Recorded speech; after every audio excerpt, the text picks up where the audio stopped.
retarding basin panlaban sa baha. Silipin natin kung paano ito gumagana. For today's video mga Marikoy, ay samahan nyo kami kung saan ay napakaaga pa ay nandito na kami. Ang aga-aga, layas agad ang inaatupag. Pag medyo sinisipag nga mga Marikoy, after naming maihanda ang mga bata for school, ay nag-walking kami. Kaya pala ang papayat nyo.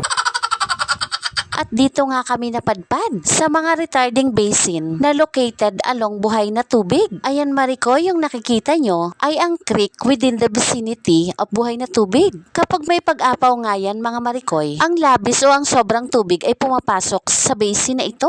Oo Marikoy, ito ang magsisilbing catch basin ng mga sobrang tubig kapag may pag-ulan.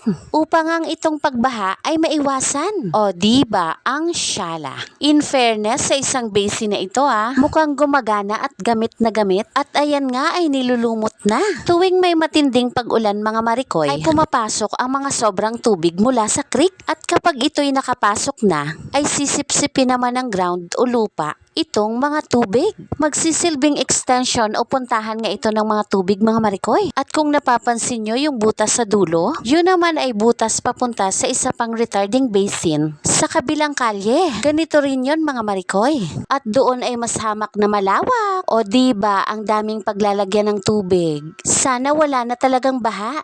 Charis! Ayan Marikoy, yan ang malapitang kuha ng butas na nabanggit ko kanina. Masdan nyo ang tubig mga Marikoy at pumapasok sa butas. Ayan naman mga Marikoy, ang tubig na hindi nasipsip ng lupa na mananatili sa fund area or tatawid dito sa kabila. Tara Marikoy, samahan natin silang tumawid. Charis! Double purpose na nga ito mga Marikoy. Dahil ang mga concrete na nakapaligid sa basin na ito ay nagsisilbing walking area o jogging area ng mga residente. Gaya nga namin. Salamat po! Alam nyo ba mga Marikoy na itong proyekto na ito ay under pa ng Build program under DPWH in partnership with JICA or Japan International Cooperation Agency. O diba ang syala. Ayan Marikoy, halos nakalabas na kami ng isang basin dyan at papunta naman kami sa kabilang kalye para silipin nga itong pangalawang basin na nagsisilbing extension nitong isang basin. Ayan, habang tumatawid nga ay nagbibidyo. Buwis buhay ito mga Marikoy. Newbie content creator, bilay. Charis!